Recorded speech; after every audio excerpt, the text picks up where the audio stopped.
Hello everyone, Assalamu alaikum. Welcome to Humaira's classroom.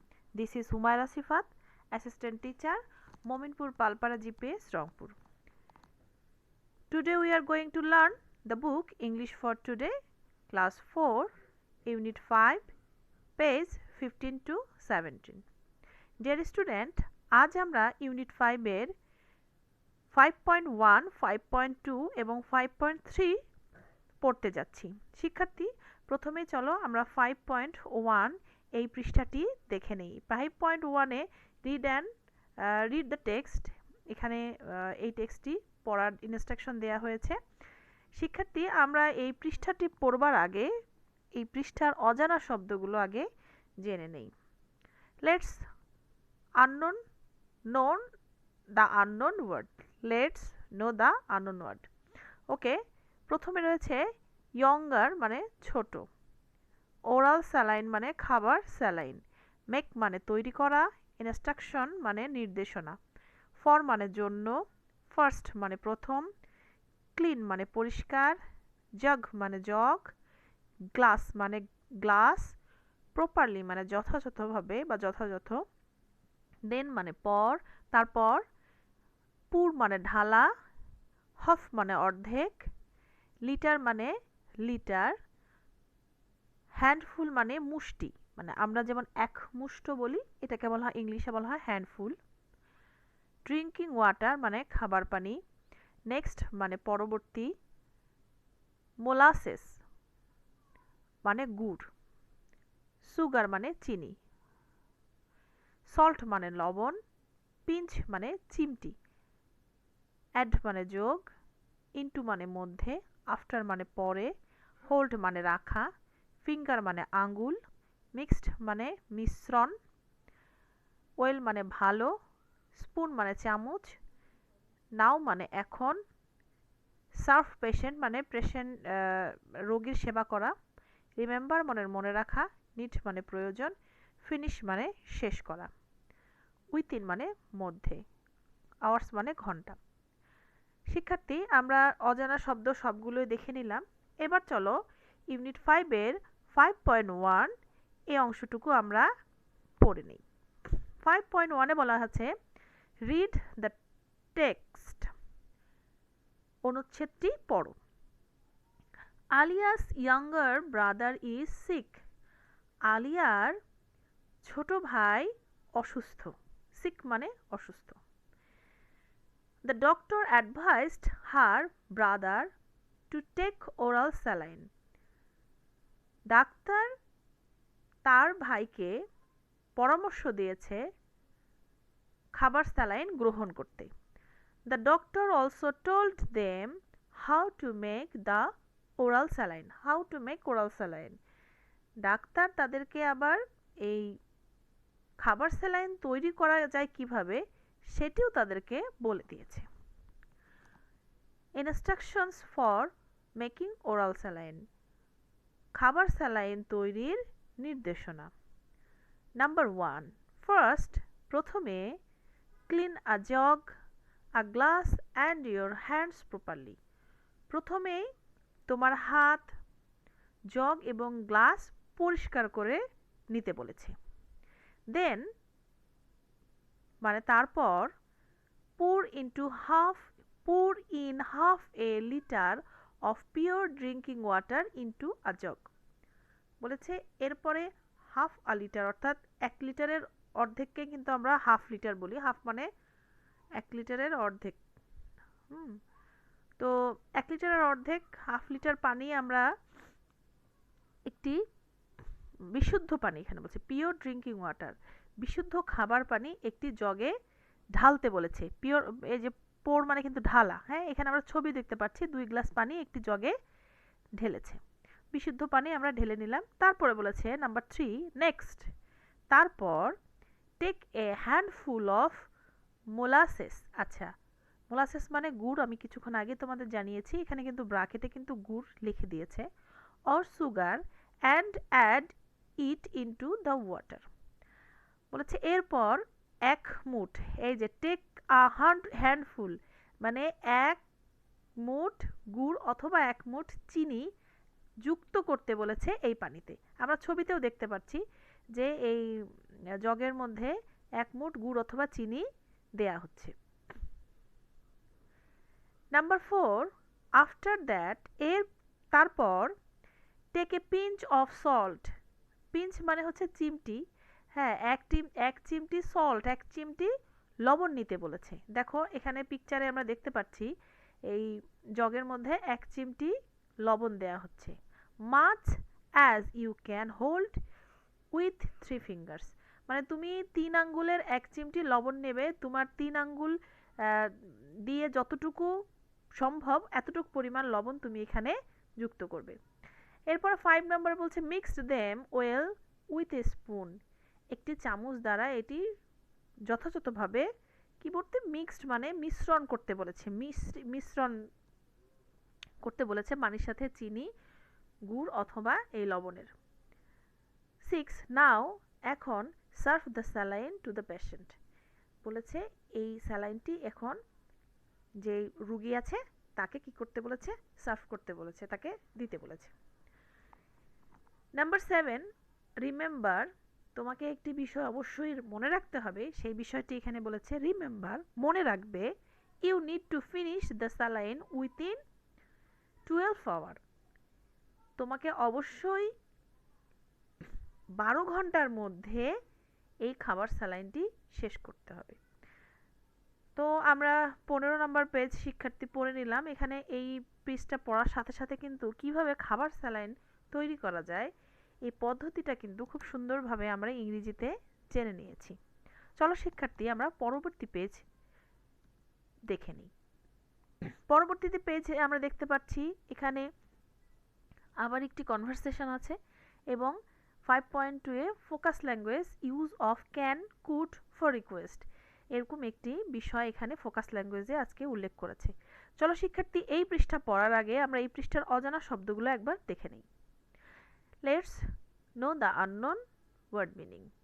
Want মানে চাওয়া, mother মানে মা, হেল্প মানে সাহায্য করা, ক্যান মানে পারা, শিওর মানে নিশ্চয়, গেট মানে পাওয়া, ওকে মানে ঠিক আছে, গ্রেট মানে দারুণ, গিভ মানে দেওয়া, ড্রিঙ্ক মানে পান করা, রিকোয়েস্ট মানে অনুরোধ, কনভারসেশন মানে কথোপকথন, ডিফারেন্ট মানে বিভিন্ন, আর নোন পারসন মানে পরিচিত ব্যক্তি, আননোন পারসন মানে অপরিচিত ব্যক্তি, ব্রো মানে ধার নেয়া, উইন্ডো মানে জানালা, পেপার মানে কাগজ বা পত্র।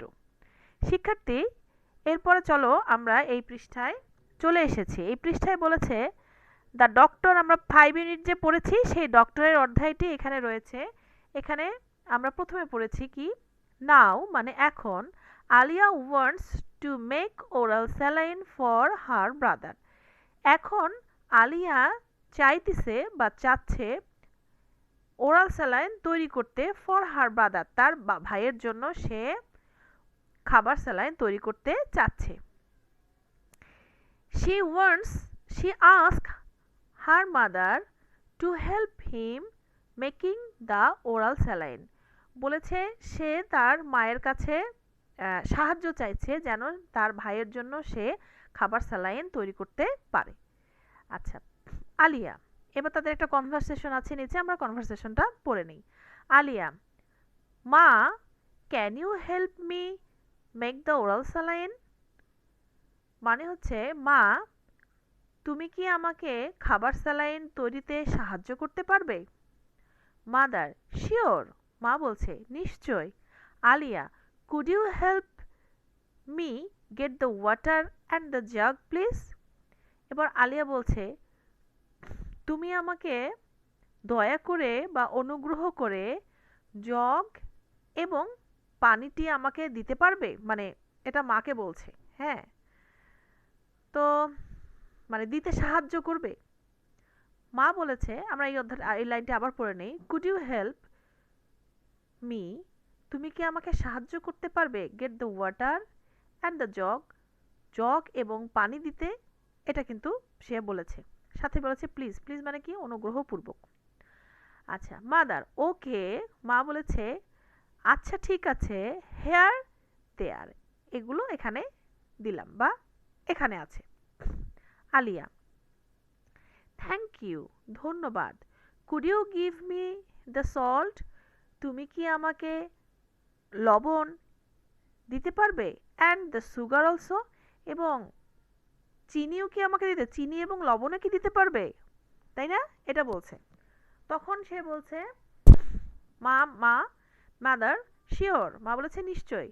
নাও mixed with a spoon properly, now এখন একটি চামচ দিয়ে যথাযথভাবে এটি মিশ্রিত করো। আলিয়া, থ্যাঙ্কস মা, ধন্যবাদ মা, the oral saline is ready, খাবার স্যালাইন তৈরি হয়ে গেছে। মাদার, গ্রেট, মা বলছে দারুণ।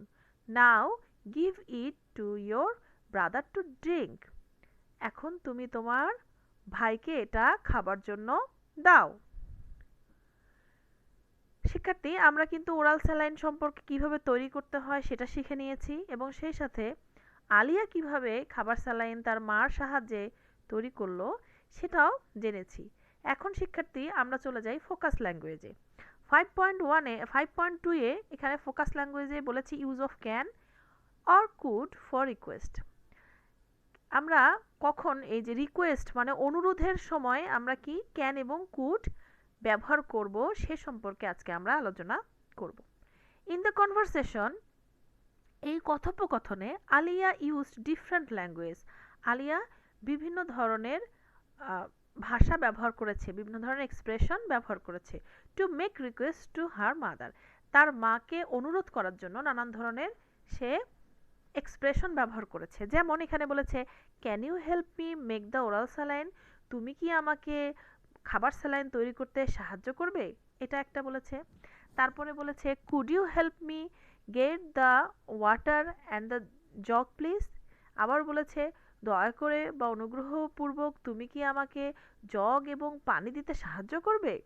আবার বলেছে could you give me the salt and sugar also, তুমি কি আমাকে লবণ এবং চিনি দিতেও সাহায্য করবে বা চিনি দিতে পারবে। এই ধরনের বাক্যগুলো কিন্তু ব্যবহার করেছে। এখানে প্রত্যেকটাতেই কিন্তু ক্যান এবং কুড ব্যবহার হয়েছে। মাকে কিন্তু সে সবগুলো রিকোয়েস্ট করেছে, মাকে কিন্তু অর্ডার করেনি যে তুমি আমাকে লবণ দাও, চিনি দাও, পানি দাও। বারবারই কিন্তু সে বলেছে তুমি কি আমাকে দিতে পারবে, অর্থাৎ একবার দুইবার কিন্তু প্লিজও বলেছে। দেখো এই রিকোয়েস্টে কিন্তু আমরা প্লিজও ব্যবহার করি।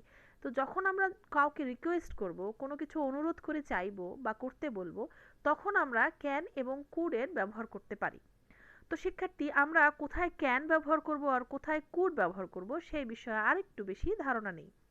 দেখো এখানে বলেছে হোয়েন উই মেক রিকোয়েস্ট, যখন আমরা অনুরোধ করব টু সামওয়ান ফর সামথিং, কারো কাছে কোনো কিছু চাইতে, we use can or could, can এবং কুড আমরা ব্যবহার করতে পারি। ইউজুয়ালি, সাধারণত use can for known person, আমরা ক্যান ব্যবহার করি আমার যদি কোনো পরিচিত ব্যক্তির কাছ থেকে যদি আমি কোনো কিছু চাইতে পারি বা রিকোয়েস্ট করি, সেক্ষেত্রে আমরা ক্যান ব্যবহার করি। And could for unknown person, এবং কুড আমরা অপরিচিত কারো কাছ থেকে যদি কোনো কিছু চেয়ে থাকি তবে বা রিকোয়েস্ট করি, তার কাছে আমরা আননোন পারসন হিসেবে কুড ব্যবহার করব। শিক্ষার্থী, কুড ব্যবহার, এই কুড শব্দটির অর্থ আসলে আরও পোলাইট করে বলা, আরও সুন্দর করে আমরা হচ্ছি মানে মোলায়েম করে তাকে রিকোয়েস্ট করা।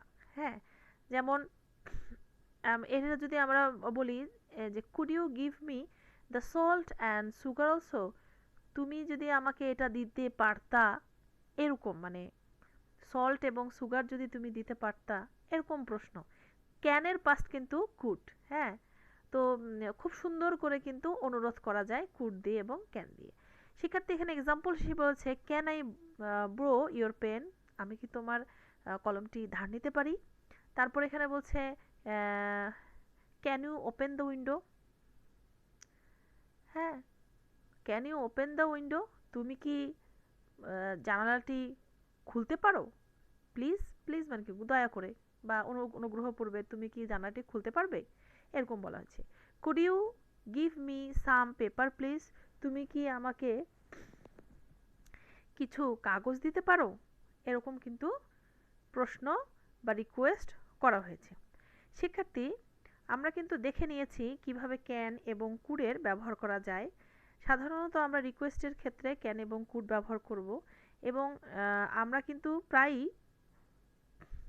বিদ্যালয়ে কিংবা নানান কাজে এই ধরনের বিষয়গুলো আমাদের এই ধরনের বাক্য আমরা ব্যবহার করার প্রয়োজন পড়ে, বিশেষ করে শিক্ষকের কাছে কিছু চাইতে গেলে বা শিক্ষকের কোনো অনুমতি নিতে গেলে কিন্তু আমরা এই ক্যান এবং কুডের ব্যবহার অবশ্যই করে থাকি। তো আমরা কোন কোন জায়গায় ক্যান বসাবো, কোন জায়গায় কুড বসাবো সেই বিষয়ে তো আমরা বিস্তারিত জেনে নিলাম। শিক্ষার্থী, এখন চলো আমরা পরবর্তী পৃষ্ঠায় চলে যাই। পরবর্তী পৃষ্ঠায় আমরা দেখতে পাচ্ছি 5.3 এখানে কিছু প্রশ্ন দেয়া আছে। আমরা একটু হেডিংটা পড়ি। Read the sentences related to what you want for someone. বলেছে তুমি এই সেন্টেন্সগুলো রিলেট করবা what you want for someone. তুমি যদি কারো কাছে কিছু চাও তবে সেই বিষয়গুলো তুমি এখানে রিলেট করতে পারো। Then write the request accordingly using can or could. One is done for you. তাহলে তুমি এখানে রিকোয়েস্ট অনুযায়ী তুমি ক্যান এবং কুডের ব্যবহার করতে পারো নিচে। কিন্তু একটা করে দেওয়া আছে শিক্ষার্থী, দেখো এখানে একটি করে দেওয়া আছে, সেটি বলেছে one is done for you. শিক্ষার্থী, সবার আগে আমরা যেটা করি অজানা শব্দগুলো জেনে নেই। হ্যাঁ, তো অজানা শব্দগুলো আগে আমরা একটু শিখে নেই।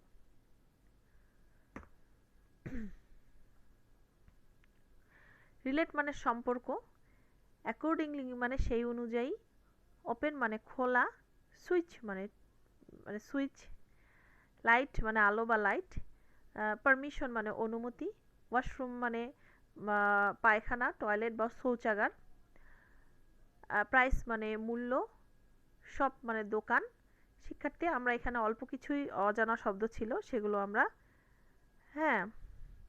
জেনে নিলাম। এরপরে চলো আমরা এখানকার যে শূন্য স্থানগুলো রয়েছে সেগুলো আমরা পূরণ করবার চেষ্টা করি। 3.5 সরি এটা হবে 5.3। ওকে, তোমরা বুঝে নিও। এই নম্বরে বলছে you want to know someone's name. তুমি যদি কারো নাম জানতে চাও তবে তুমি কিভাবে কোশ্চেন করবে? রিকোয়েস্ট সেন্টেন্স হিসেবে তুমি করতে পারো could you tell me your name please, could you tell me your name please। তুমি কি তোমার তো দয়া করে তোমার নাম কি বলো। আচ্ছা, সামওয়ান এখানে যেহেতু আমি একজনের নাম জিজ্ঞেস করছি তার মানে তাকে আমি চিনিই না, আননোন পারসন, যেহেতু সে আননোন পারসন সেহেতু আমি এখানে কুড ব্যবহার করেছি। শিক্ষার্থী, could you tell me your name please. তো এক নাম্বার হয়ে গেল। আমরা 2 নাম্বার আসি। You want borrow a pen from your friend। তুমি তোমার বন্ধুর কাছ থেকে একটি কলম চাইতেছো বা ধার চাচ্ছ। তো এই সেন্টেন্সটা তুমি কি করে রিকোয়েস্ট করতে পারো?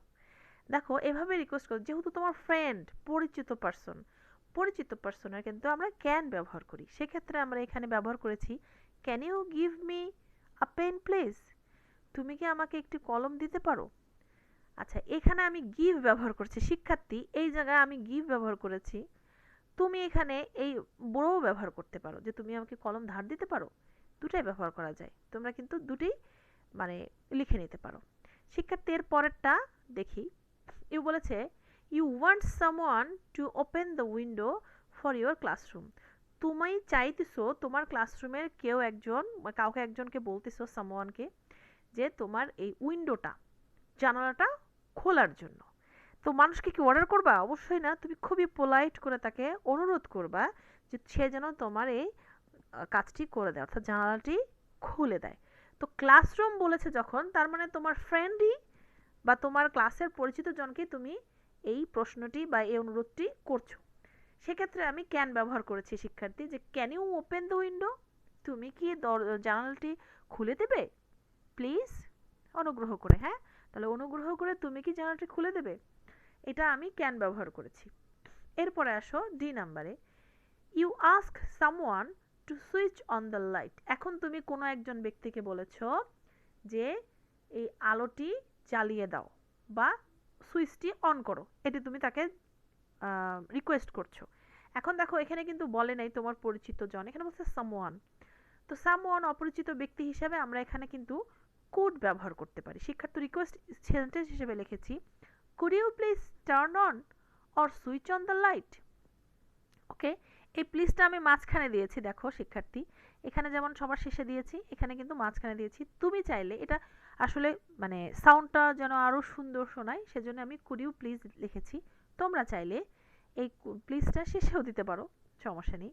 Could you please turn on or switch on the light. তুমি কি এই লাইটটি বা সুইচ লাইটটির সুইচ অন করে দিবা বা হচ্ছে আলোটা জ্বালিয়ে দিবে, দয়া করে, এরকম আর কি তুমি রিকোয়েস্ট করছো। আচ্ছা, আমি কি তুমি গুলো সম্বোধন করছি, এটি কিন্তু আপনি বলেও সম্বোধন করা যায়, যে আপনি কি দয়া করে আপনি কি লাইটটি জ্বালিয়ে দেবেন, এরকম। পরবর্তীতে দেখা যায় ই নাম্বারে কি বলেছে, you ask your mother to get some water. তুমি তোমার মাকে বলছো তোমাকে পানি দিতে, তোমার মার কাছ থেকে তুমি পানি পেতে চাচ্ছ। তো সেক্ষেত্রে আমরা মাকে কিন্তু আমরা কুডও ব্যবহার করতে পারি। কেন ব্যবহার করতে পারি, পোলাইটলি চাইলে কিন্তু আসলে কুড ব্যবহার করাটাই বেস্ট। না, আমরা বয়সে তারা গুরুজন, সেজন্য এখানে লিখেছি could you give me some water please. তুমি কি আমাকে পানি দেবে, হ্যাঁ, বা দেবেন, ঠিক আছে। শিক্ষার্থী এর পরেরটাতে যাই, you need permission from your teacher to go to washroom. এই বাক্যটি কিন্তু আমাদের বিদ্যালয়ে প্রচুর পরিমাণে ব্যবহার হয়, তাই না শিক্ষার্থী? আমরা দেখবা যে টিচার আছেন, টিচারকে অনুমতি নিয়ে আমাকে ওয়াশরুম যেতে হয়, পানি খেতে যেতে হয়, বা হচ্ছে ক্লাসরুমের বাইরে যেতে হয়, বা অফিস রুমে, যে কোনো কাজে আমরা যদি ক্লাস থেকে বের হই টিচার থাকা অবস্থায়, তখন কিন্তু টিচারের একটা অনুমতি নিয়ে আমাদেরকে বের হতে হয়। সেক্ষেত্রে কোনো টিচারের কাছে যখন আমরা অনুমতি নেব, মাস্ট আমাদেরকে কুড ব্যবহার করতে হবে। শিক্ষার্থী মনে রাখো, কুড ব্যবহার করতে হবে। আমরা কুড ব্যবহার করব এখানে পারমিশন নেওয়ার জন্য। আর ওয়াশরুম তো এটা একদম মাস্ট, সবসময় আমাদের প্রয়োজন হয়। এই বাক্যটি তোমরা একদম মাথার মধ্যে গেঁথে রাখো, যেন এই বাক্যটি তুমি ক্লাসে ব্যবহার করতে পারো। তাহলে এখানে আমরা বলতে পারি, could I go to washroom teacher please. আমি কি ওয়াশরুমে যেতে পারি শিক্ষক? শিক্ষককে তুমি বলছো। শিক্ষক যদি তোমাকে অনুমতি দেয় তবে তুমি ওয়াশরুমে চলে যাবে। তাহলে শিক্ষার্থী আমরা কিন্তু অনেকগুলোই জেনেছি, আরও একটি আছে। জি নাম্বারে বলছি, you want to know the price of a book of a shop. তুমি একটি দোকানে হয়তো গিয়েছো, সেখানে তুমি জানতে চাইছো এই বইটার দাম কত, প্রাইস কত। এক্ষেত্রেও কিন্তু আমরা কুড ব্যবহার করব। Could you tell me the price of this book please. Okay, মানে এই বইয়ের, হ্যাঁ, দয়া করে আপনি আমাকে এই বইয়ের দাম বলবেন। কত সুন্দর করে বলেছে। অর্থাৎ আমরা কিন্তু এখানে অনেক মানে অনুরোধ করার জন্য, কারোর কাছে কিছু চাইতে গেলে কিভাবে খুব সফট ভাবে, খুব মোলায়েম ভাবে তাদের কাছে কিভাবে চাওয়া যায়, সেই বিষয়টা কিন্তু এখানে খুব সুন্দর করে উপস্থাপন করেছে। শিক্ষার্থী আমরা কিন্তু মোটামুটি আমাদের আজকের পাঠটি কিন্তু শিখে ফেলেছি। শিক্ষার্থী আশা করি তোমরা আমার ক্লাস দেখে উপকৃত হচ্ছ। তোমাদের কেমন লাগছে তোমরা কমেন্টে বক্সে জানিয়ে যাবে, এবং সেই সাথে তোমরা কোন ক্লাস চাও, তোমাদের দেখার প্রয়োজন যদি থাকে তোমরা অবশ্যই কমেন্ট বক্সে জানিয়ে দেবে, সাথে থাকবে এবং লাইক কমেন্ট শেয়ার করা যাবে। সবাইকে অসংখ্য ধন্যবাদ। Thank you for watching.